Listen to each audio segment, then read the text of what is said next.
This week in gaming, it's March 9th, 2026. Welcome in, everybody. I hope everyone's having a great Monday again. Today we are a little bit sick, and by say we, I mean me. Not obviously you're not sick, unless you are sick. Then I'm sorry to hear that. But we got a little bit of some fun stuff planned for you guys today. We're gonna start off with some wins and fails. We have leaving low guard. Okay, that one is kind of. I think we could have came up with a more creative name. Real refunds, tariff tantrum, OG orphans. Fuck you, Clarent. Yeah, there you go. And lackluster launch. Let's go in. We got our first story. Highguard is shutting down. Whippy, yeah. Just kidding. No, that's not great. I don't think that's good for anybody. But it's kind of to be expected. Highguard is shutting down officially on March 12th, 2026. So in 3 days, if you guys want, you have 3 days to play the game. 3 days. I know. What are you ever going to do? Let's turn on. The VOD's not going to get this music. There we go. I don't know if that goes into the recording, but I had Spotify and desktop audio and different. It doesn't matter. After failing to find an audience and player counts dwindling from a peak of nearly 97,000 players, the game will end here. Jason McCord posted a lengthy post on LinkedIn saying that they believe strongly in the project and mentioned speculating on whether they went wrong. On where they went wrong. Holy cow. Sorry, the illness is getting to my brain. I'm starting to get fried like an egg. He confirmed that the Game Awards reveal hurt the project more than helped it as one of the possible reasons. Overall, his statement comes off as very human, humble, and solemn. While his failure was called by nearly everyone who saw the game, it doesn't mean the dev team deserved to fail. And ultimately, I do kind of feel bad for them. Like, you take a risk. You worked at Respawn or whatever for as long as they did, and they were like, hey, we can make our own game. Like, we got the experience. And I don't know, it just didn't work out. And I feel sorry for them. I really do. Because I like to see people like start their own studios and succeed and take their talents from these AAA studios and put it to use, but it's just not the case here, unfortunately. Oh my goodness.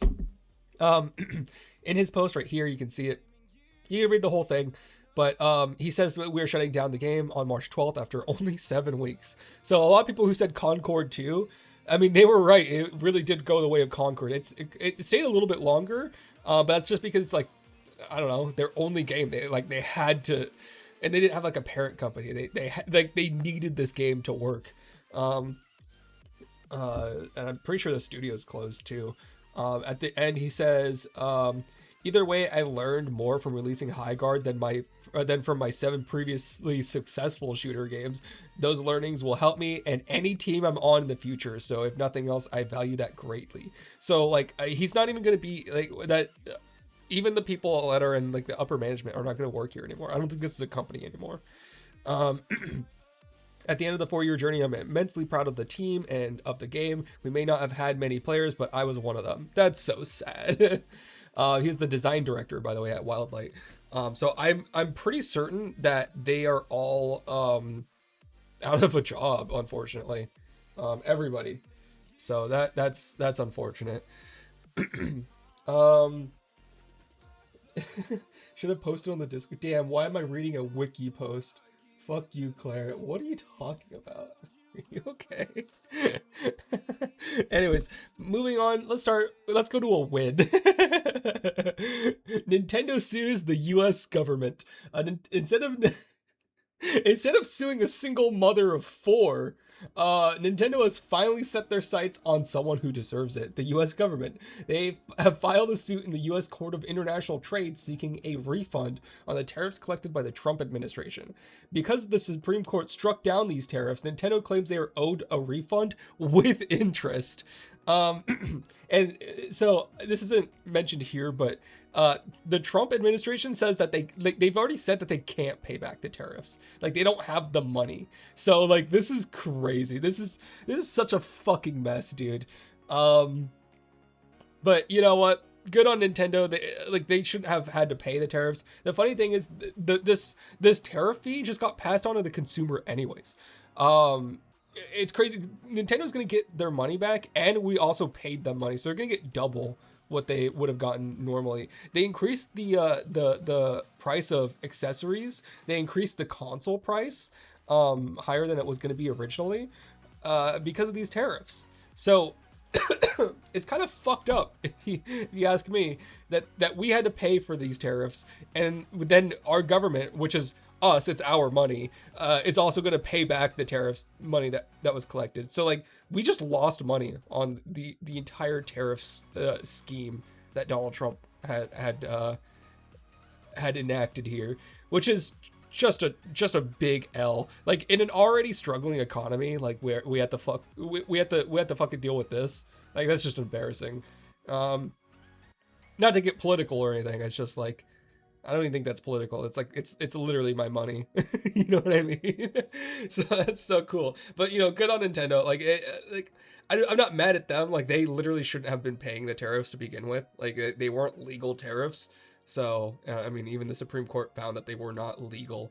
So yeah, that's unfortunate. Moving on. US should just do the power move and refund the tariffs to the buyers instead. That would be a mess to try to figure out. I don't even know if they could do that.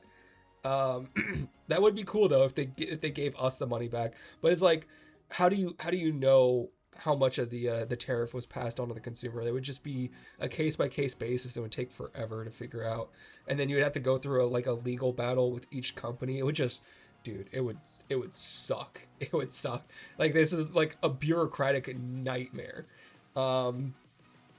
But you know, that's just the way I see it. So, holy cow, I'm fucking stuttering like a fucking idiot. Sorry if I'm low energy and like my voice sounds off. Like, I have not been feeling the best. Moving on to our next fail, which is going to Project Helix. Honestly, the last win and then this fail could have been swapped. It's really more of an opinion on my part, but new CEO Asha Sharma has confirmed the next-gen Xbox Project Helix. This new console will play both Xbox and PC games and can be $1,000 or more. It's reported to be more than $1,000 estimated, but under $1,500. So between that price, it might be $1,250 for all we know. It might be $1,400. The AMD Magnus APU will reportedly deliver a 6 times jump in rasterization with a massive 20% or 20x increase in ray tracing performance over the Xbox Series X, reaching 120 FPS. While this console is no spring chicken, I'm not sure the high-end gaming market will be interested in a console. The console will likely not release until after 2027, when RAM prices have hopefully come down. I think this is a fail, and I'll tell you why this is a fail. This is a fail because console gamers don't want a $1,200 console. They want a $500 console. They don't even want a $500 console. They want, ideally, like a $300 console. We're talking about casual gamers. They don't want to spend like a rack and a half on a fucking box that plays moving pictures. You know what I mean? Like, in pushing graphic fidelity this late stage in gaming is like such a loss. Like, I don't see a lot of people like mesmerized by graphics anymore. People were saying Arc Raiders looked bad, and I thought Arc Raiders was very graphically impressive. People have just become very muted to like actual graphic fidelity, and people who actually enjoy games play games like Phasmophobia or Lethal Company or Peak, like, and these are not high graphic fidelity games. What was like one of the biggest games this year? Like Berglund Gnomes. That game was massive, and it looked like it was an indie game from 2002. Like, it looks terrible. People don't care about graphics anymore, and people are not going to spend a rack and a half on a box that makes high fidelity graphics. It's just not going to happen. That's why this is a fail, in my opinion. I think that they totally missed the mark. I don't think that they know what their target audience is, and it's not gonna work. I mean, the Xbox Series S sold better than the Xbox Series X, I'm pretty sure, and that's because it was cheaper. 200 at most. I just want to play Luigi's Mansion. yeah, I hear you. At least they're switching to the fridge. They're switching the fridge design.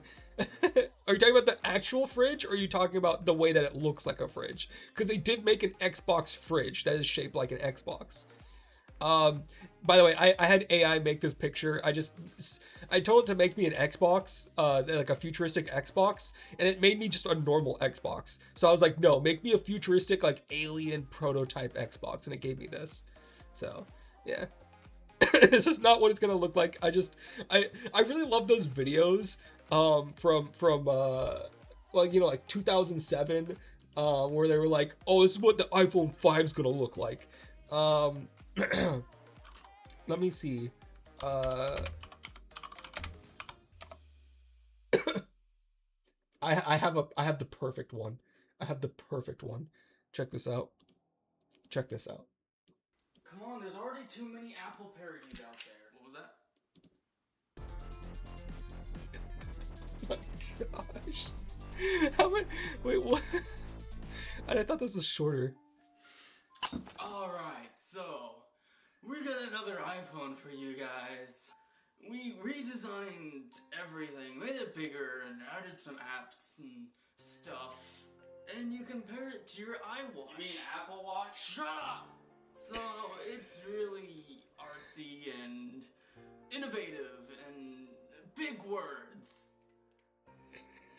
We made it so it has a bunch of cool features and it's a lot cheaper than the last one. This new model is about like $2,000 and it's got the same hardware as the last four, but it's really awesome. iPhone 7. It's awesome. Only 2,000. Is there okay. I was like, is there a post-credits scene? That's funny. That was 10 years ago. That was my parody on like I don't know, what would you call it? Like prototype. Oh my goodness, I'm opening everything.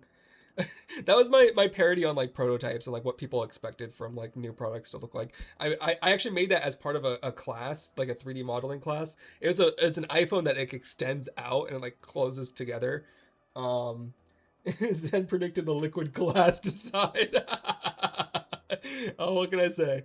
I was honestly not far off though on the price. The fact that it was, so the joke was like it was so absurdly expensive to pay $2,000 for a phone. At the time, I think the most expensive iPhone was like $600. So this was like insane. Let's just see what an iPhone runs you now. Let's do a 17 Pro. $1,000 starting.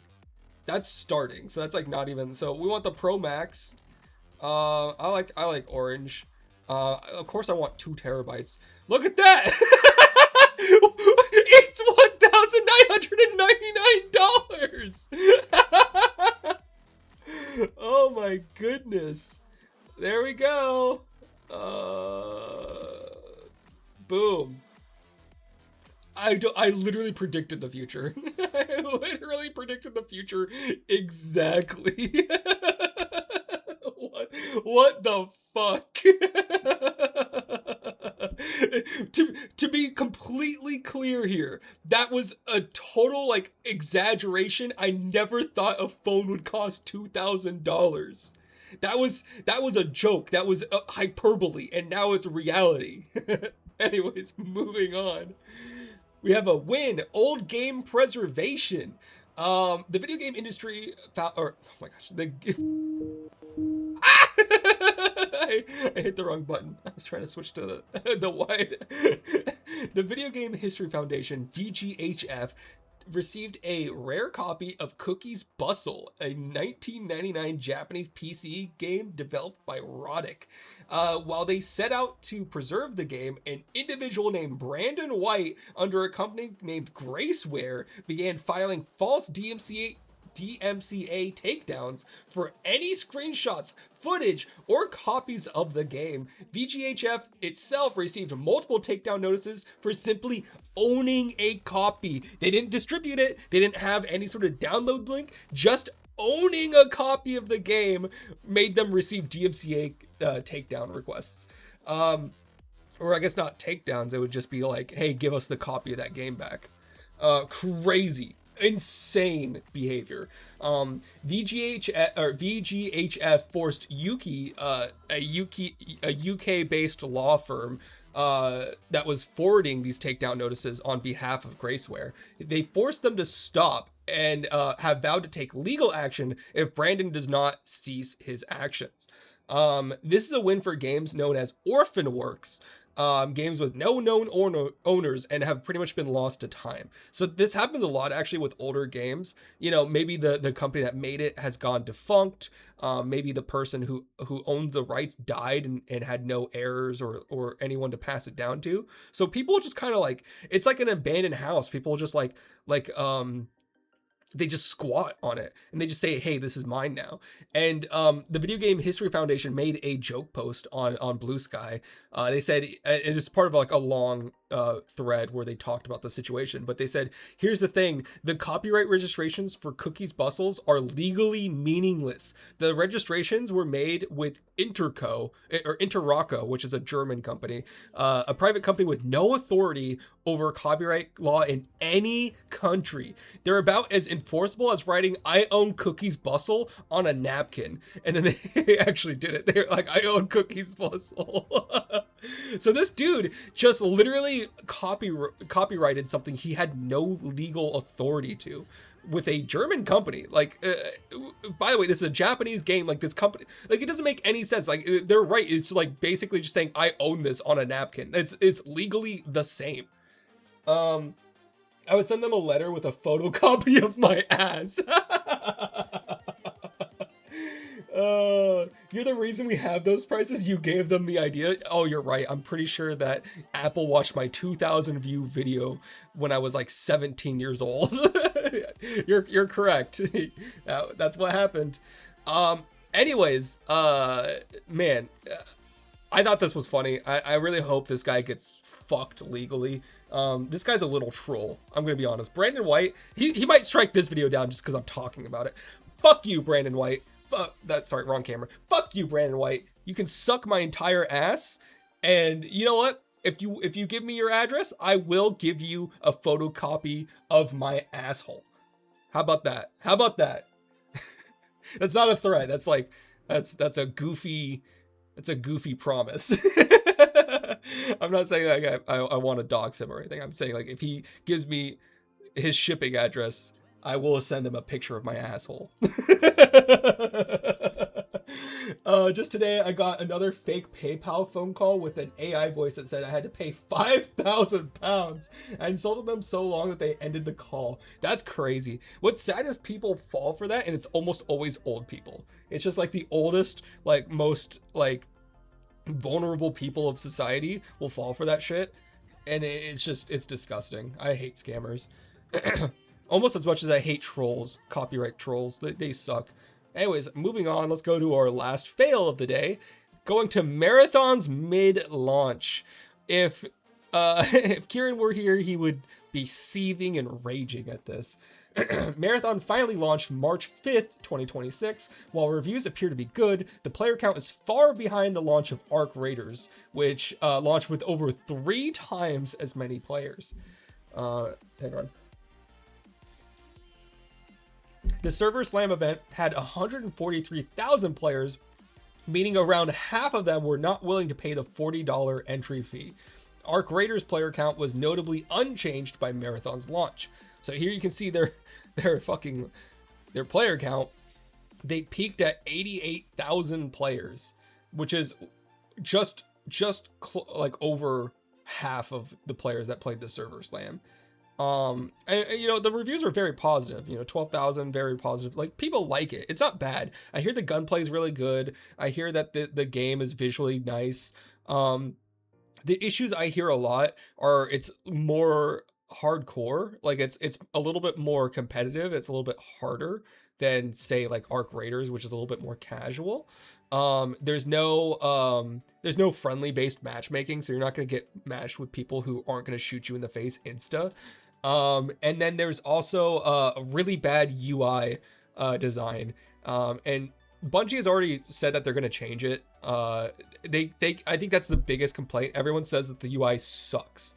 And for a game like this, it's really important that your UI doesn't suck, because if you guys don't know how extraction shooters work, you shoot somebody in the face, they go down, you start taking all their shit off of them, and you have to do that in like 5 seconds because you know someone heard the shots and they're running to you as you steal their shit, and they're gonna shoot you.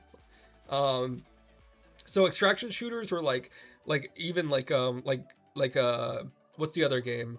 PUBG, games like that where you just like you shoot people and you loot them, like DayZ. It's really important that UI is not bad, and unfortunately they kind of missed it with this. And like Arc Raiders doesn't have a great UI either, but it's better than Marathon's. So I think that's like the main thing that they need to fix. But as for the actual gameplay loop, that's a difficult sell, because there's only a certain type of people that like extraction shooters. I don't see it being like a mainstream thing. So we'll see what kind of success they find. I predict, and you know, you can put me on the record here, I think this game is dead in a year. I'm going to be honest. I think in a year it has 20,000 players. Which is not like bad, but it's honestly, I think 20,000 is high. I think it has like 2,000 players. And I think that it won't be financially viable for the company to continue working on it anymore, and it'll be dead. I think it'll be dead within a year. But that's just me. Fuck you, Clarent. That would make Clarent cry. Yeah. Just to put into perspective, let's take a look at the Arc Raiders player count, because it's very important to historically look at this. I mean, currently the Arc Raiders player count is higher than the launch of Marathon. But if we look at the actual launch, it launched with 354,000 players, and there's not even a price discrepancy. Arc Raiders also costs $40. So they've just done crazy. Like they're lowering, like they're definitely having a drop off in players, but their drop off is like 400,000 to 200,000. Like their drop off is still like higher than Marathon. Oh, look at that, Marathon's right there. And then Marathon's like piddling out with they're currently at 50,000 players. 53,000 people are playing right now. Oh my god. Well, my camera's dead. Hang on. So I think my camera's like actually physically dying. Let's switch over to the other camera. There's something wrong with it. It's like, I don't know. It's just dying. I might have to just throw it away. It's like a cheap Amazon camera, but it's nice because it has like controllable zoom and shit. Anyways, Marathon mid, don't tell Kieran. He already knows. I don't even think Kieran's playing the game. Like, that's how bad the game is. You know it's bad when Kieran himself doesn't play it. You mean Helldivers 2? What is the player count for that Democracy game? I forgot its name. Yeah, Helldivers 2. Dude, I bet Helldivers 2 has a better player count than let's check. I heard that Helldivers 2 is actually like surprisingly doing well. Like it never really lost its player count. Hang on.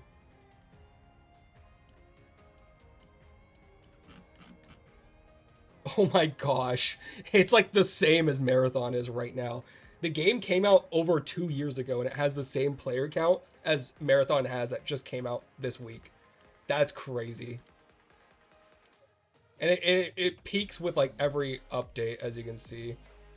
Like they have a big update, Omens of Tyranny, big player spike. They have a big update, Heart of Democracy, big player spike. Big update, Story Arc 5, big player count.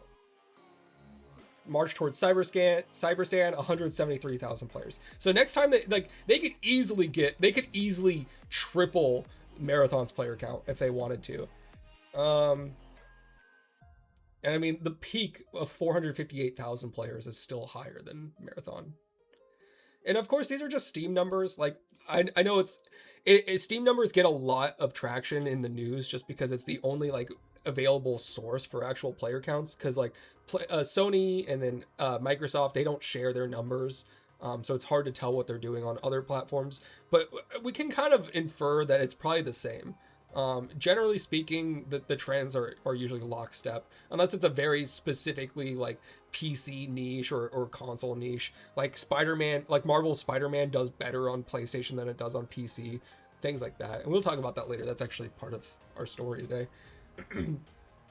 Helldivers lost a lot after launch. That is true, but they're also like, they're pretty stable. You know, staying relatively like between 150,000 and 50,000 players, like variably, like they had a big peak, but now it's just kind of like doing like this. It's like a sine wave between that player count, and that's honestly where you want to be. That's not bad.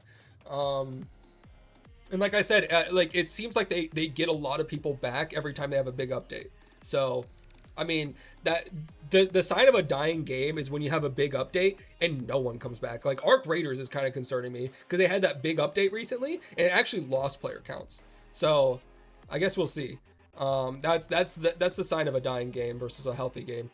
Because a lot of people like maybe have everything in the game and they just kind of come back when there's like a new thing. Anyways, moving on to so many blueberries. With the success of the burnt peanut, it's no surprise that other people have decided to try to do exactly what he does. One weird coincidence is that there's at least 2 separate streamers that have copied him by making blueberry avatars. YouTubers Blueberry Baby and Talon Outdoors have created the same character using the same eye and lip tracking to make a Blueberry VTuber avatar to accompany their Arc Raider streams. Talon makes the use of cursed AI between raids, similar to Peanut's cinematics, while BB just streams. Both are incredibly low energy in comparison to the streamer they're copying, and would also be funny parodies if they weren't actually trying. And here are a picture of them. Here's Talon Outdoors, which is weird because it's like an outdoors channel, but when they stream as this Blueberry character. And then here's Blueberry Baby down here. I actually thought they were the same person, and I was gonna do a video about like how silly it is that someone's doing this until I realized it was 2 separate people that I've been seeing clips of. But here, we can actually take a look at what we're talking about because I have video proof. We must make it out alive! We are rich! I'm honestly surprised I made it out! Lawyery Leon. Just want to have friendly games and not have any worries. Why didn't you tell me a giant arc was coming to get me? Why did he have to go so soon? So these are like played between matches, or like these are the all cutscenes used for live streams. Arc Raiders made with Leonardo AI. So he makes the, you know how like Peanut, if you guys don't know, Peanut has like these cinematics that he plays like when he's going into a raid so you don't see his screen, or like when there's like you know, just something like, you know, going on that he's going to step away from, he'll play a cinematic. This guy did the same thing, but he just did like cheap AI. This is peak. I know, right? Did he have any loot, though? I appreciate you joining the stream. Take it.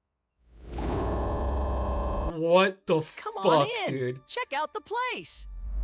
This is literally like Sorry, the place is a nightmare dump. fuel. Blueberry What? just mainly has junk because he doesn't know how to scavenge. Wait, Blueberry, do you still have that thing? What on earth? I know what thing you are talking about. Found it. Where's the new gun you got? Yeah, I used it one game and died and lost it. You suck.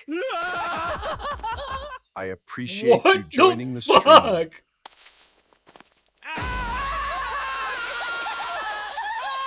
All right, I don't think I can physically take more of this. So let's move on to, this is not the same Blueberry character. That was Talon Outdoors. This is the other Blueberry character, but they are pretty much the same.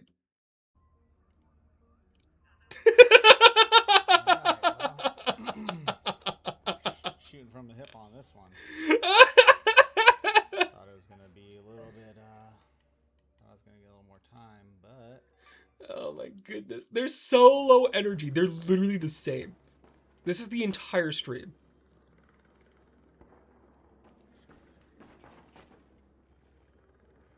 The whole ass stream. Do they fight anybody at any point? Oh, they make friends with people. They're not like Peanut. Peanut just shoots everybody. So low energy.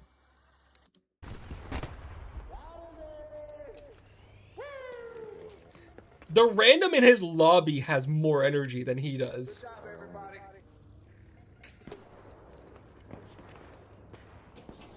Dude, he's not talking.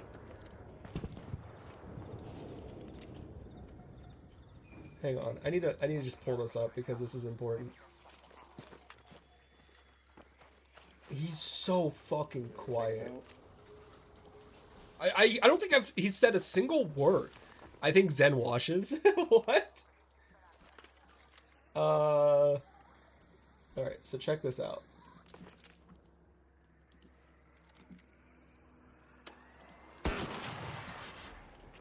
In comparison, so this guy never talks. Here's just me playing. Here's just me playing. Oh shit, they're dead. Wait, no, that was constantly talking. Oh, that was? Yep. I'm going in. I'm going in! Got one! Other one's down. Fucking rat! You deserve this. I got them both. I got them both. Woo! Woo! Woo! Sorry, okay. I'll chill. See, like, constant energy. Fucking rat, yeah, right? And then go to this guy. Dog is not saying a goddamn word. I don't even know if he knows he's streaming. Now, I'm only using Blueberry Baby, but there's also Talon Outdoors. He's the same. They're the exact same in terms of energy. Not a single fucking word. Like, I tried to, like, find, like, funny clips from them to see if they had any. They don't. I don't even know if their mic works. Say a word! Say a word! Just one. What's the point of even having your VTuber avatar?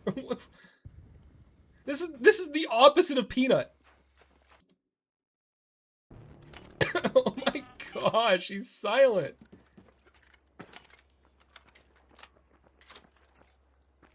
Wait, is his microphone? His microphone's on all the time. I just noticed that. He doesn't have toggle. What are they even doing up here? Like, I have no idea what the plot is. Okay. Let's go to the end. Maybe he says something when he finally leaves. Make sure we get all home safe. He said something! Well, not what I was looking for. There was a lot of competition. That sucks. But, you know, 3 stars. Super scores. 13.5. Not bad. God, the energy is like... Dude, I'm getting so dry just watching this. Anyways, moving on. To Jennifer English talks about AI. Our dev streams have more energy, right? Jennifer English, voice actress from Baldur's Gate 3 and Expedition 33, spoke out against the use of AI voices in gaming. She claims that the humanness is what makes players love RPGs. AI voice acting has been a strong point of contention with the SAG-AFTRA strikes going on between 2023 and 2025. So they had a strike in 2023, and then they had a strike in 2024 that lasted until 2025. So it was 2 strikes, but one of them lasted like over a year, or like around a year. It was actually insane, which means like some of the biggest voice actors were not getting work during this time. While I agree with her stance on acting, I do also believe that AI has a place in voice technology, as displayed by Arc Raiders. I mean, Arc Raiders has really opened up a huge can of worms here, because now we have to like recognize that there is a use case for AI voices. I think Arc Raiders does it too much, if I'm being honest. I like the use of AI for like the players. Like the players can change their own voice using AI voices. That's cool. I don't really like that I start a mission and I hear a clearly canned AI response going, looking topside, Raider? Well, I have a quest for you. And I'm like, dude, that's AI. Like, that's not a human talking. And it's like, if you're going to do that, at least take multiple takes. That's the craziest part, is like, I was on the same quest for a long time and I heard the same canned AI response every time I loaded into a raid. And I'm like, dude, like, if you're going to use AI, at least do like 300 takes, right? Like, at least take the technology to its logical conclusion. It should sound different every time. I don't know. I guess maybe that would be bad for like storage on the device. I don't know, but there are ways that we can make it more interesting than just using one AI take again and again, dude. I do think that the humanness is very important. I can tell every time I hear an AI video, an AI voice, an AI character, and it's very jarring. Like, it feels uncanny. Although in the future, I don't know if that'll be the case. I really don't. I think that in the future, there's a good chance that AI will sound indistinguishable from a normal voice actor. And when that happens, I don't know. I don't know if we'll still need voice actors. I don't know if that'll, if it'll impact anything. Like, it'll be difficult. Cause like, if you're getting the same result, but spending less money, like, who wouldn't want to do that? Right. And like, I understand, like, it sucks to be a voice actor in that situation, but it's also like, I mean, it just makes sense, right? Like, why would you pay a voice actor to do something for more money that you could have insta with a machine?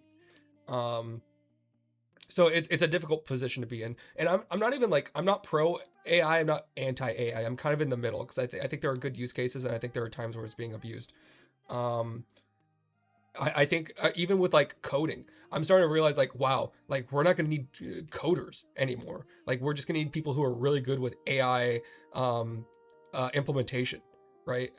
I've been using Claude AI to help me with coding, and I had an issue with my lists. I had a structure that I was putting through, and I needed to take out two different types of values from the structure. It was giving me issues because I was parsing it twice, and it would mix all the values up and fuck it up.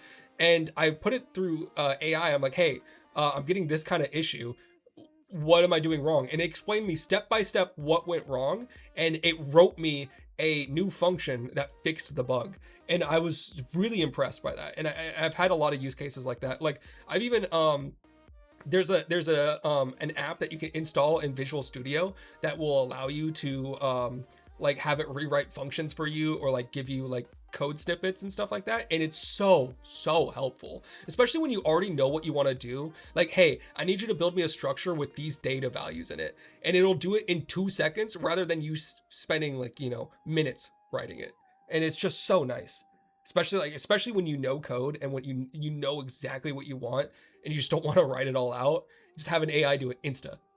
Amazing. It is really cool. And I can really see like why people use it.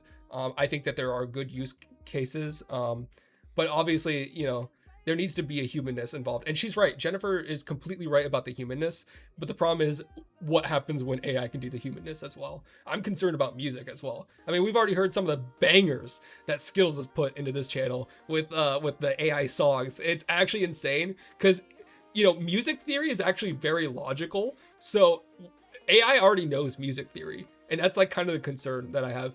I think in the future, the humanness will be noticeable in mistakes. Like, songs that go viral in the future, I think are gonna just be bad. It's a gift. I think in the future, the songs that people are gonna be attracted to are gonna be like songs that couldn't be made by AI. Songs that are like terrible. Songs that are made by people who clearly don't know music theory. I'm gonna start discussing this, or I'm not gonna start discussing this, or we'd be here for the next 6 hours. Yeah, I know. Let's move on. This is gonna be a very AI heavy episode, though, so we'll be talking about this more. Let's move on to our next story. PlayStation's variable pricing. All right. A Reddit user noticed that the prices for Assassin's Creed Unity changed when they signed into their account. This brought to life the fact that Sony uses A/B pricing, where they offer lower prices to certain target users. In this case, signed out users had the best deal compared to this particular user when signed in. Price tracking site PS Prices noticed this issue back in November of last year. This likely means users who buy less will get offered lower prices, while people who buy more will get milked by Sony for all they're worth. Here you have an image of exactly this in practice. Assassin's Creed Unity signed out when the players signed out. It's going for €3 and 74. I have no fucking clue. Is that a euro? I don't know. 3 European monies and 74 European cents. And then when they log in, it goes up to $10. Another W for stream. Dude, I saw this. You saw this? Dang. Yeah, I thought this was a really niche topic. But yeah, I hate this. I hate this variable pricing bullshit. We're seeing this in like Wendy's now. Like fast food are doing the same thing, where they try to charge you more money during peak hours. It's all about trying to see how much they can squeeze out of the same consumers. And I think that's just a gross and dangerous practice. I don't like this. And I think that'll just be more common. I don't think there's anything we can do about it. So I'm a little bit concerned. I don't know where this is going, how this is going to end up, but it's not looking good. It makes me wonder, like, because I never buy games on PlayStation, I wonder if I log in, if I'll have like a great price. I guess we'll see. But yeah, kind of gross. I wouldn't be surprised if like Xbox does it. Dude, if Steam starts doing this, I'm not gonna be happy at all. Although I will say, it doesn't just seem to be Sony. Like, Sony's not the one behind this. It seems to be based on it's like an opt-in. So like the company has to allow this to happen. So Ubisoft is obviously very down for charging people more money. It seems to be an opt-in basis per developer. There's another reason to buy discs. Dude, I'm with you there 100%. I really wish we had physical media again. I really do not like the idea of just essentially renting our games. Like, I don't like the lack of ownership. That's why if like anybody buys one of my games, like I want to make sure that they have that forever. I don't care how it has to happen. I don't care if they die and like the license doesn't technically carry over to like their next of kin. Like they should be able to pass that game on to like their children. Like when I die, I want my children to be able to have my Steam library. And technically, you're not supposed to do that. Technically, when you die, those games die with you, which I think is gross. I don't like that. I don't like that idea. So, and you know, I can't think of anything more heartwarming than like being able to play like your dad's Steam library. Like, you know, your dad passed away and then you're like, holy shit, he had like 500 games, and you can go through and you can see all the games he played the most. You can try to like, maybe he has save data on there in the cloud. You can like play his old saves, or like I don't know, like if it's like a racing game, you can race his ghosts. Like I love that, and I think that removing that would be a damn shame. Anyways, enough ranting. I hate this. I think it's stupid. I think it's icky. Oh boy. I think about publishing Eevee's Adventure with a disc version that includes a Steam key and a software to remove the Steam DMR, I think you mean DRM, from a version. That's honestly so cool. That is really sick. Yeah, if anybody ever owns Infinium, like I want them to own it forever. I'm not sure how the best way to do that would be, but in my opinion, if you buy a product from me, that's yours. Like, you own that. You can do whatever you want with it. You can, unless there's like, I make a multiplayer competitive shooter kind of thing. Like, obviously I don't want you modding that and like fucking over other players. But if it's a single player game, you could do whatever you want with it. You can mod the hell out of it. You can take the game and crumple it up into a ball and throw it in your fucking ball sack. I don't know. I'm just saying words now. But yeah, I think that ownership is a real thing that we need to encourage in the gaming industry. DRM. Year DRM. Are you okay? You having some spelling issues today? Anyways, moving on to our next story. Helldivers fan gets death threats. A Reddit user offered Arrowhead devs $1,000 to the charity of their choice for 4 of them to play a full operation at max difficulty on the map Oshane. I think I'm saying that right. With another user matching that offer. So $2,000 for 4 of the devs to play this map on the hardest difficulty. That post quickly spiraled out of control, with other users then doxing this user who put up the offer and harassing them, giving them death threats, contacting their employer because they posted a challenge for some devs. I tried to look into why. I was like, is there a reason? There wasn't. They just did this because the people on Reddit are fucking animals. This became such an issue that both Arrowhead and Sony had to make a post addressing it. And here you can see it right here. It did numbers, it did well. Like, a lot of people were in huge support of this. They said, we are tracking a situation currently unfolding surrounding the Dev D10 challenge, is that's what people called it, which started on Reddit. Due to the increasing hostility in the community, we need to address it directly with all of you. We do not tolerate threats of violence, harassment, or doxing towards anyone, players, creators, or developers, or moderators, or our team in any community spaces. While we understand that Helldivers is a community owned and operated channel, it should be safe and a welcoming place for all people to voice their opinions and frustrations in a productive and respectful way. This kind of toxic behavior is unacceptable and not something we will ever condone. We are continuing to monitor and review the situation internally and with our external partners, but in the meantime, we are asking that players practice kindness and respect towards one another. Humans are not the enemy, Helldivers. Your fight is elsewhere. And it's insane. This is the top comment on there as well. He says, all I'm confused about is how this turned into a doxing and all that nonsense. I see a post going, haha, I'll donate 1K if the devs play their own game on max difficulty. Then I blinked and dude's been doxed. Is grass such a foreign concept to some people? Right? Like, these people must never leave their house. These people are disgusting, foul wretches of society. Like, fuck anybody who would dox someone just for what? Because they offered a challenge to the devs. It doesn't even make sense. This is so gross. Some gamers are a mix of angry plus lonely and want to make others feel the same. You can replace gamer by people. You sadly don't need to play a game to be that petty. That's true.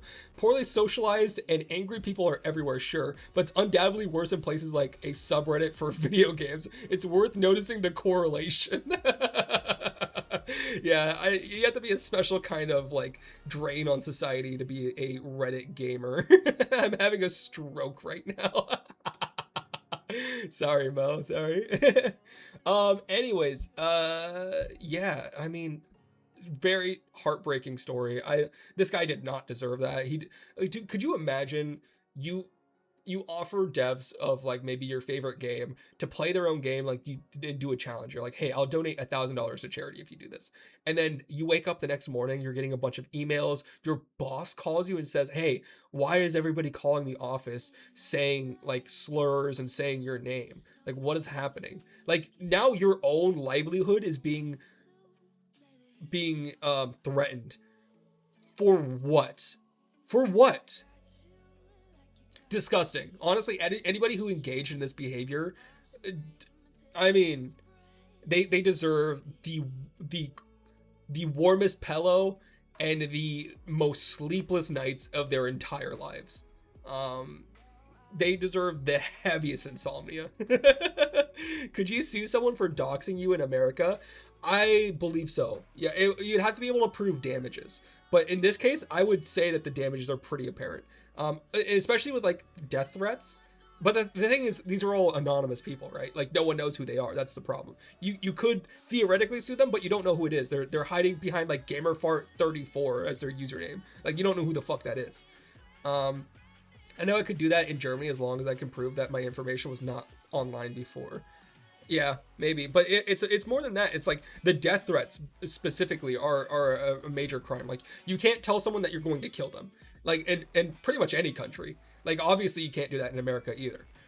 So yeah, you could sue somebody for that. That's a crime.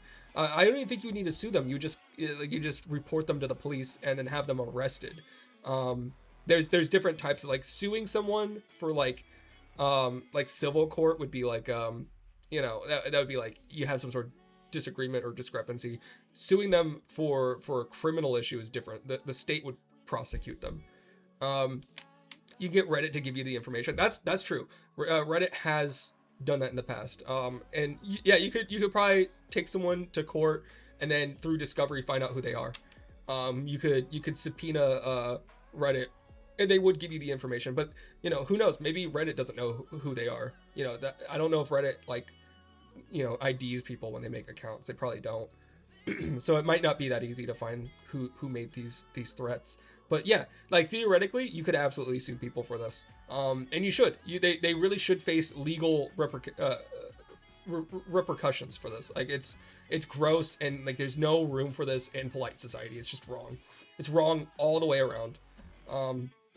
Especially like, and I'm not I'm not saying that there's ever a time you should dox and harass and give people death threats, but like this is out of all the times that you should do that, this is like the least. This is the lowest bar of like, I'm gonna threaten and dox this person. Like this person did nothing to deserve this. That's the worst part about it. Is like this is so undeserved.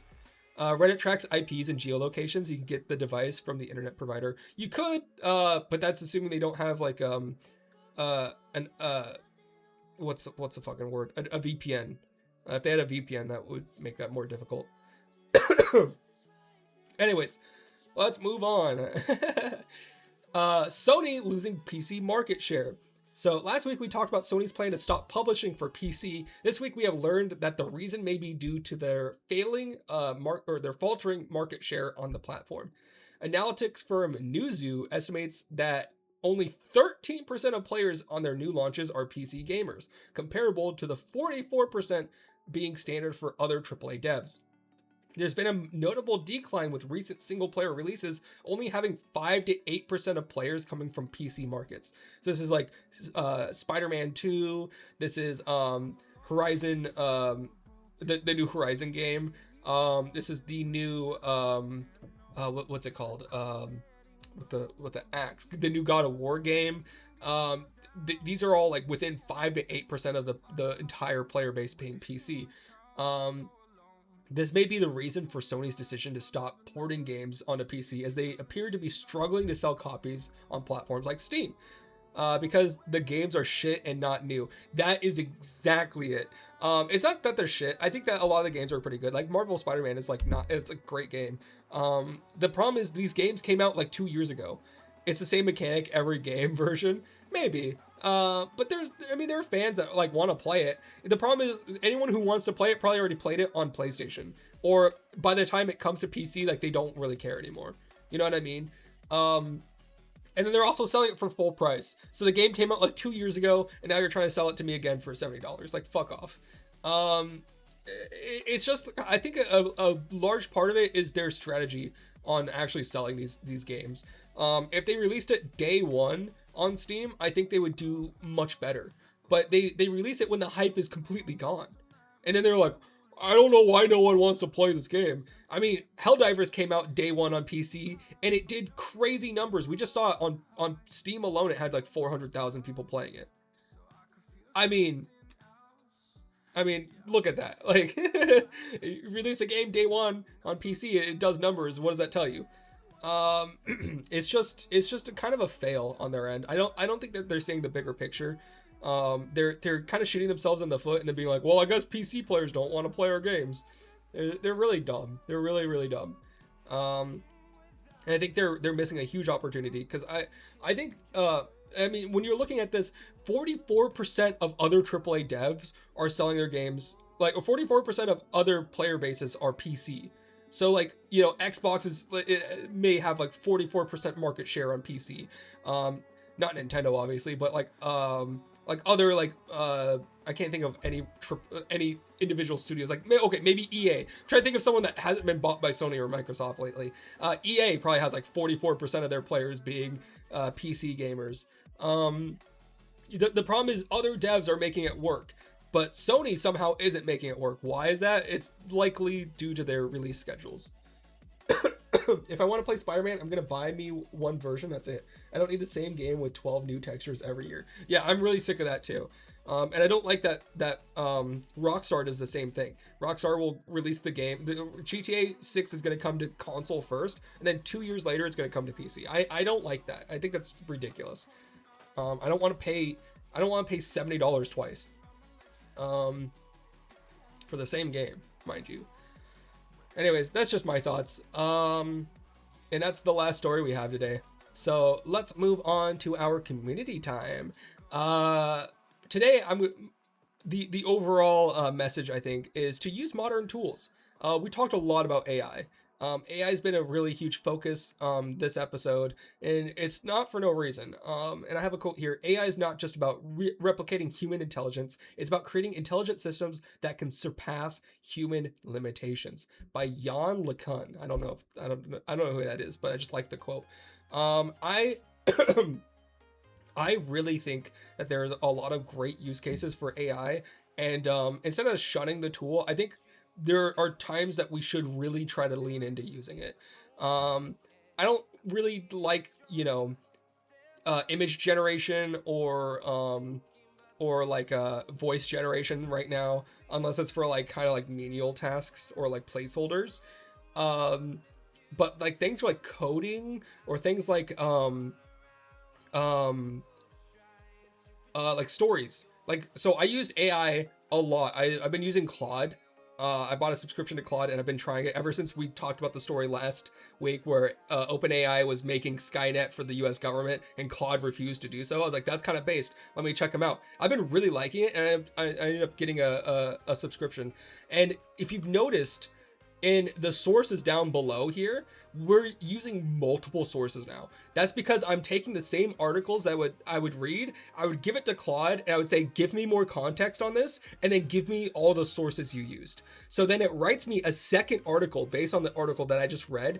I read that, paste all of my sources in there, and then I take everything that I learned and I write this. So I'm still writing everything. I'm not using AI to write it for me, but I'm using AI to give me more context on things. You can ask it questions and it'll look it up. It'll be like, okay, so why did this happen? And it'll be like, well, apparently, according to other articles, this is why. What, do you not like that, Mo? Is that a red line for you?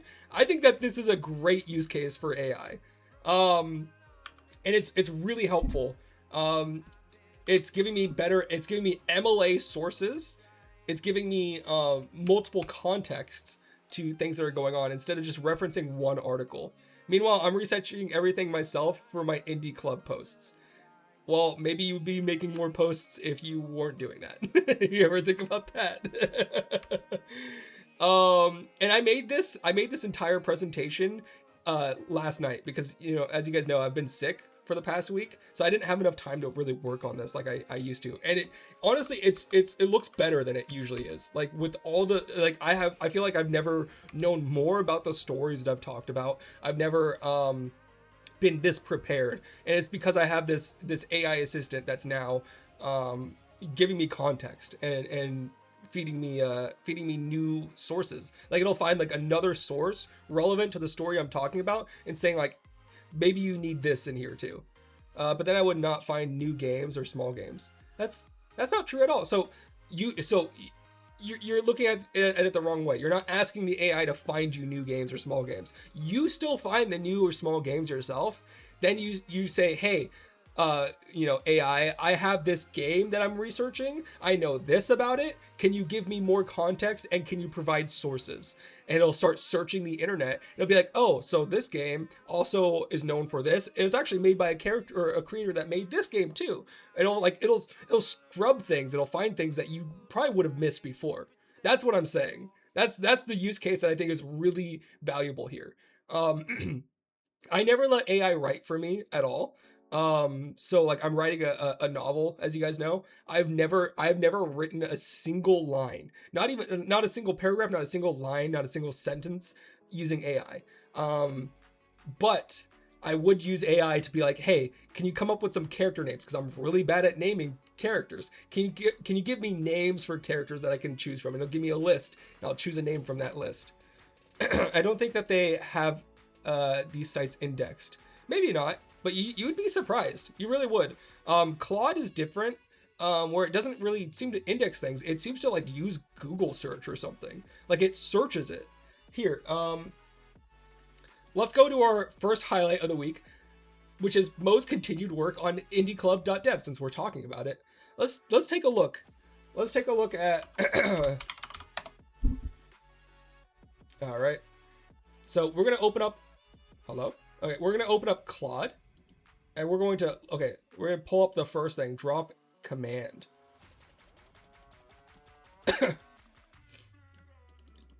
All right.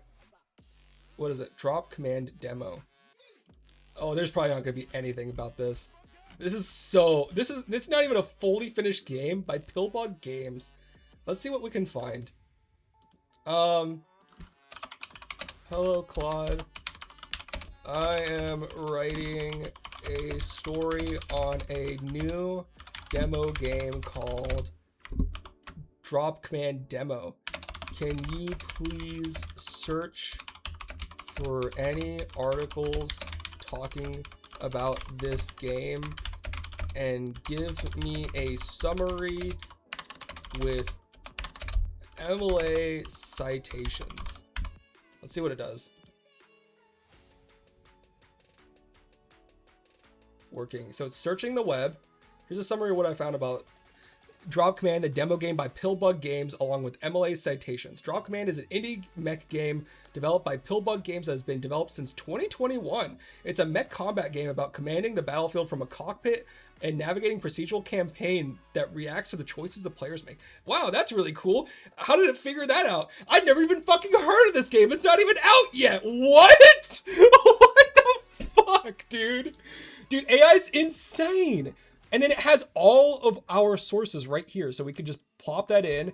And then we don't need to steal what it's saying here, because I wouldn't use what it's saying. I would try to come up with my own summaries. And then I would also look at all the things that it's giving me. So it's like, okay, so it gave me this reference. So let's read this.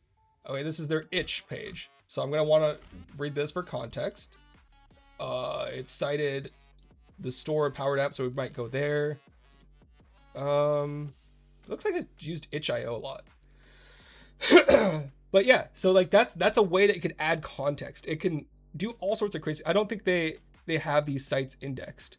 Oh, that's what you said before. But hey, look at that. Apparently it does. Apparently it can find out a lot. Let's see what you wrote. Drop Command is a really nice take on strategy genre. It combines it with an action shooter. You can control many different mechs and build up an army to defend the moons and planets. The gameplay is really simple. You select your mission, your next mission, location, and type based on the state of that world. Complete the mission objectives to gain more control and defend a key point on the moon. By completing missions, you obtain resources like power, money, and production lines. You get an upgrade or build on moons and plans to build up your empire, recruit soldiers, and help defend your stations, build new mechs yourself or your soldiers. The demo's content is quite short, at least the version on itch.io. The developer just released a post that he got this game on Steam and will release the demo there as well on the 20th of March 2026. I will write and update the post and content here. Check these comments. Blah, blah, blah. Wait, but you didn't mention this part. This is what interested me the most. What did it say? Players can customize blah, blah, blah. Didn't it say that the choices matter in this?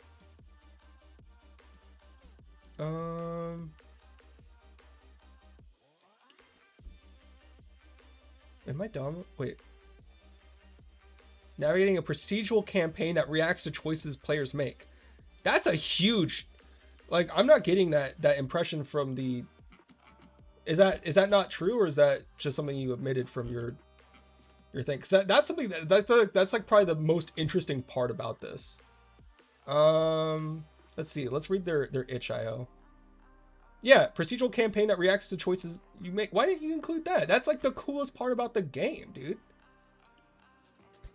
But yeah, like it's you can get more context by just broadly giving it a topic and having it search the web, and it'll show you everything that it searched. It went to the campaign demo, Steam, it went to itch.io, it went to it searched their GitHub. It parsed their GitHub for information. It also went to this. What is this? Drop Zone Commander demo. What the fuck? Dude, it found everything. It found everything about this game. Wait, this is not. Massive buildings in a Wait, this is a tabletop game. Oh. And that's why I didn't include it in as one of its citations. Oh, so it found this, which has the same name, but didn't include it because it realized that it wasn't the same project. That's crazy, dude. What is AI? What is AI? CC? What do you mean CC? This only proves it more. It found something else that has the same name and recognized that it wasn't relevant to the story. That's crazy. How's your day, Zensky? We're doing good. We're just talking about AI and like how it can be used ethically as a tool rather than something to be afraid of. But I think that is really interesting. I've been using it a lot to help me with things, just like as a second brain, really. I'm still in the driver's seat, but when you know what you want, things become a lot easier. I think the problem is when people don't know what they want and they want AI to do it for them. That's when things get risky. While the loading screens and game art looks really good, the mech and map assets are really low poly. It doesn't change anything for fun, but it's still a little annoying constantly switch between the high detail loading screens and the low poly mechs. Oh, that's kind of funny.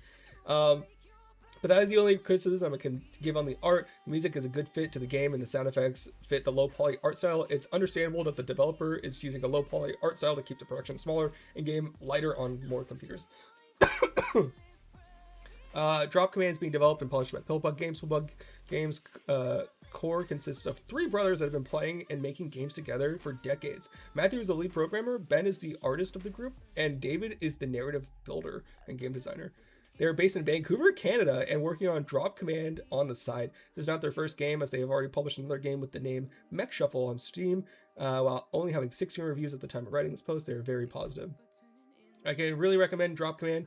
It's a main game loop and really fun, and the fighting and movement, the mechs is really well implemented. I have really high hopes for the full release and may be coming Q3 of 2026. While you need a little to get used to the graphics, they are not really bad. I'm going to keep an eye on Drop Command and hope that they take a little time to polish it before releasing the 1.0. I wish 3 brothers all the success they need to keep working on the games as they can, and hope they continue to have fun while doing so. That's interesting. One thing I noticed is you don't mention sources. I think that is something that you should probably do. I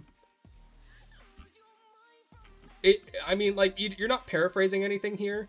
You're not quoting anything, but you're obviously like, you're finding this from somewhere. And I think ethically you should be providing sources, which is why I've done that in all my videos. And as always, if you guys don't know, there's a Google Drive box. I'm sure it's somewhere in my Discord. You can see all of these, every single gaming news I've ever done, in there, and you can look at it yourself. You can find the sources yourself. I just think that's a generally a good way of reporting. Hell yeah. Anyways, moving on. We still have one more thing for you guys. And that is Zen Rebuilt Endurance. Oh yeah. I've been working on some stuff in the background. I mean, it's a demo review, but yeah, maybe I'm going to add them. I have every source in the documents. And you know what? If you don't use AI for research, I would highly recommend you use it for MLA sorting or citing. I think that alone is very cool. You can give it a list of sources just like links to them, and it'll generate MLA sources for you. Or you can just like, I don't know. This isn't a scholarly article, so you don't have to do it in MLA format. I just like MLA format because that's just what I did in school. It's really cool. Back in the day, we had to use a stupid fucking program called EasyBib. EasyBib sucks. EasyBib is terrible. EasyBib, it constantly has ads all over the place. I have ad blocker on, but it'll like not let you use it if you use ad blocker. It'll keep asking you to use like Pro, the Pro version.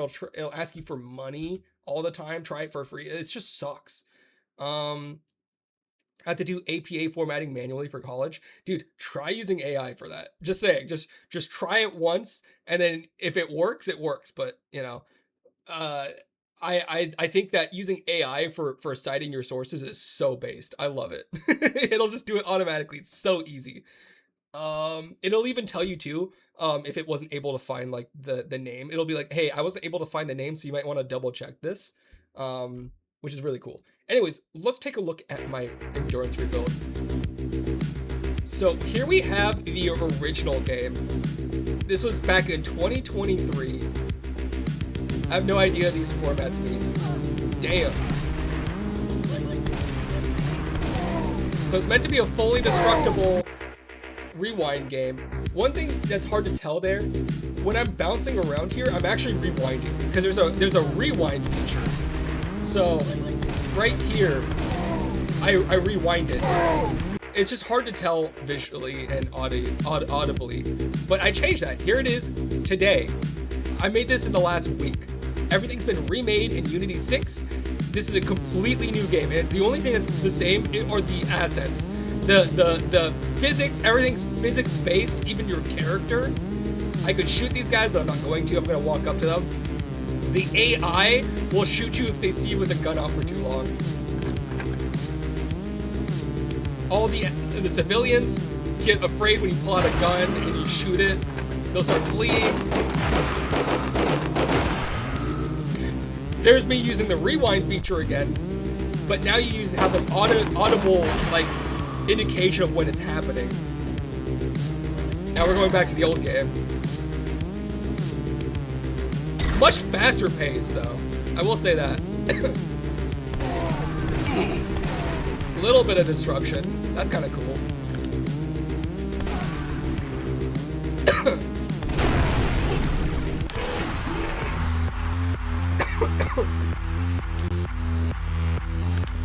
All right, let's go back. It's our new version. Much better destruction. Also, I recorded all these sounds myself. I love it! Oh!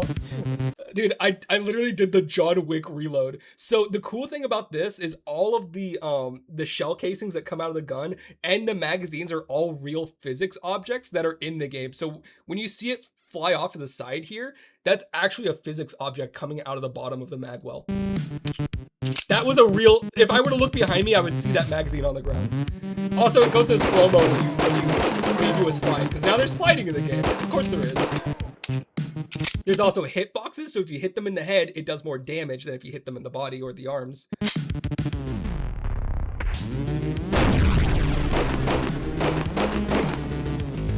We got like siege-style destruction. This is what it used to look like. Very blocky, like Roblox.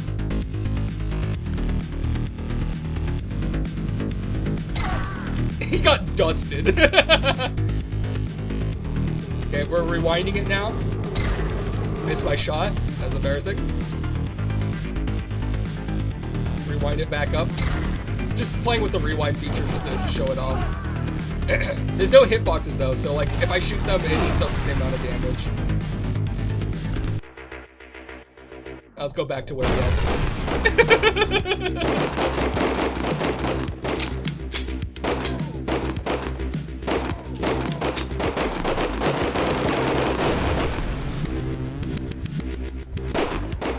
I realized I didn't have any ammo.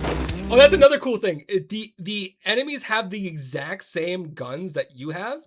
So if you look at this guy, he shoots his gun. It's actually out of ammo. You can see the slides all the way back. So he reloads it.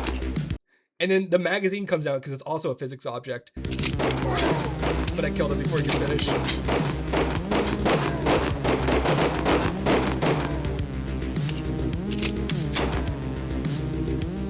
That guy shot himself for some reason. That happens sometimes. I need to fix their animations. Sometimes they bring their weapon back, they shoot themselves in the head.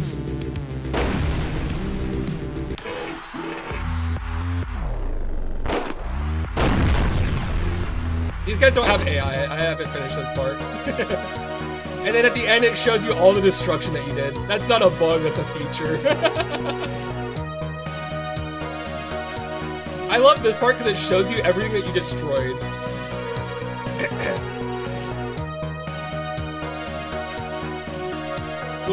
What was that PNG? Oh, that I don't know why the PNG is so pixelated. I made that. That's for the art. I made that artwork. You're talking about the outrun, right? Hang on. You're talking about this, right? Yeah, so I don't know, when I upgraded it to URP, for some reason the quality went way down, but I'm gonna fix that. So there's gonna be a certain, I'll describe the gameplay. So you're playing as a cyber bounty hunter. You have to get in and kill your target, which is, in this case, it was that one guy who was wearing the cool blue hat. And then you have to get through the rest of the map and escape. And there's the end scene where it goes like outrun, and like it's just gonna spawn endless waves of enemies, and you have to like run down a long pathway to the end. That's just gonna be like kind of the gameplay loop. So you have to get in, kill a bad guy, and then you're gonna have swarms of enemies trying to stop you from escaping. And that's gonna be the outrun sequence. We're still kind of working on it. There's still a lot, like, I don't know if you noticed, like there's no like post-processing, like that all broke when I updated it. There's a lot of things that I lost in URP because this was actually on standard render pipeline on Unity 2022. So the entire game has been rebuilt. Every single system has been built from the ground up. All the NPCs have new logic. All the the entire gun system's been reworked. The only thing that's the same is like the destruction system, kind of. It's been modified heavily. He's so excited. Yeah, dude.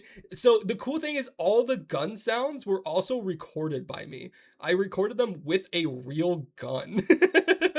Not the gunshots. The gunshots, I already had a sound of a 1911 firing. So that's what I used. Let me see if I can find that. I think it's saved in Endurance. Yep, here it is. So I don't know if you noticed. So in this game, it works like a real gun. So when you have a magazine and it has 7 rounds in it, which is a full magazine, you can reload it and put another magazine in, and it'll go up to 8. And you only have a certain amount of magazines that you can use. So every time you reload, it takes a magazine. It's not like you have 20 bullets and you reload and it puts 2 in or something like that. It puts a full mag in and you lose that mag. And then if you reload a fully empty weapon, it'll just be 7. But if there's a fully empty magazine or a fully empty weapon, it takes longer to reload. It takes like an extra 0.5 seconds because you also have to rack the slide. You might have noticed that in the animations. There's different animations each time. So he just puts a mag in if it's not fully empty, but if it's fully empty, he puts it in and racks the slide. And there's 2 different sounds for that. That's the first sound, and there's the empty sound.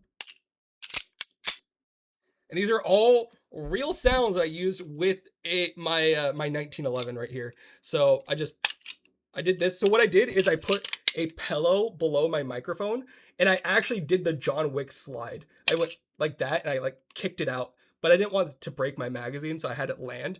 And the thing is, you have to use a loaded magazine because it sounds different.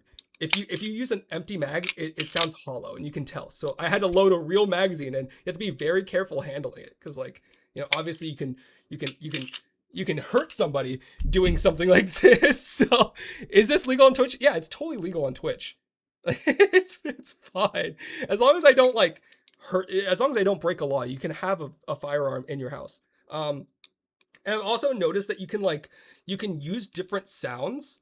So like we have a revolver, so I could try to use like the hammer on the back of the pistol like this. just to like get a sound of like the character racking it. So I was trying to find like things in my room that I could use for mechanical sounds. So there's like, you know, pulling the slide back and then you can release it like that. And you can like, you know, there's a lot that you could do with it.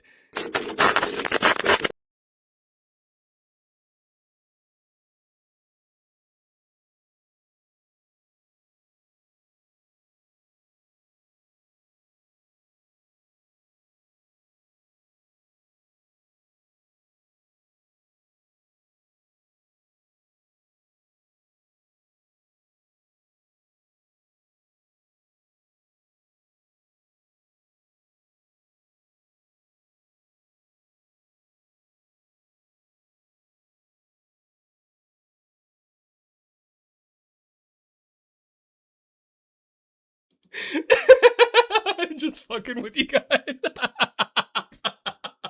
Did you actually think I just blew my fucking webcam smooth off?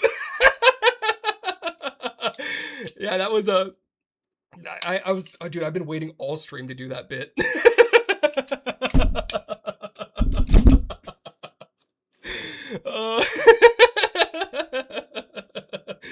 Oh, dude, I might get banned for that. Like low key, someone could clip that, and so because people have gotten banned for negligent discharging their weapons. I literally, I looked up like I found this sound of a Toyota.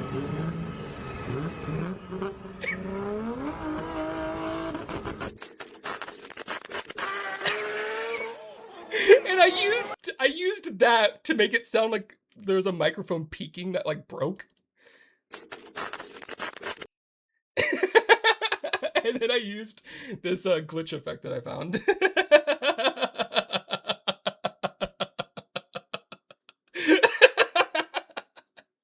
So yeah, it was really hard to find a sound of like a microphone being destroyed. Committed to the bit. Thank you. I hope you guys got a good laugh out of that. I will be clipping that, so hopefully that that doesn't get me banned. There was a guy who did just that, and he got banned for that. But it was real. It wasn't like a joke. It was actually streamer shoots gun. Yeah, this guy. Say I ain't got money. Say I ain't got money. Bitch, say I ain't got money. Say I ain't got money.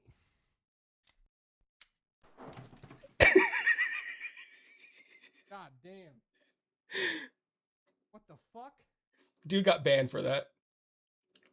Because believe it or not, discharging a firearm without meaning to in your house is illegal. You're not supposed to do that. You spend more time planning this than writing the gaming news. What are you talking about? I spent so much, dude. I fucking idiot. What are you, dude? You're so mean. You're so mean. I spent a lot of time on the gaming news, unless you're shooting spiders. That's true. There is a legal clause where you're allowed to shoot spiders that are on your wall, because this is America. Anyways, that's all we have for today. Just wanted to share that with you. I'm really happy with the way that my my rebuild went. We're gonna still work on it a little bit. There's a lot that needs to be done, but the system is so nice. It's really cool. I wish I could go through every single little detail of everything that's going on in this game, but it's just really cool. So anyways, say goodbye to YouTube. So if I'm meaning to shoot my webcam, it's illegal. You can't, I don't think you can even have a gun because you're a German. I think America made like a rule that Germans are no longer allowed to have guns after World War II, right? Anyways, think you need to cap YouTube. Say fuck YouTube. Yeah, cap. Everyone shoot YouTube and cap that shit. Fuck YouTube. And he didn't read my message about the advertisement I'm doing for him. What?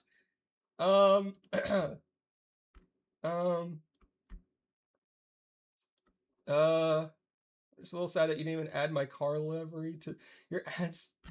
Wait, what are you talking about? Wait, did that have something to do with what? Oh, I didn't see that it had my. Oh, that's cool. Okay, we'll end it here. I didn't realize he put Studio Zen on here. A drift and drive. That's sick. Okay, okay. Sorry, I didn't share that. I thought it was just like I thought it was just a racing game. I didn't look at it closely enough. That's sick. Anyways, bye YouTube. Fuck YouTube. Goodbye.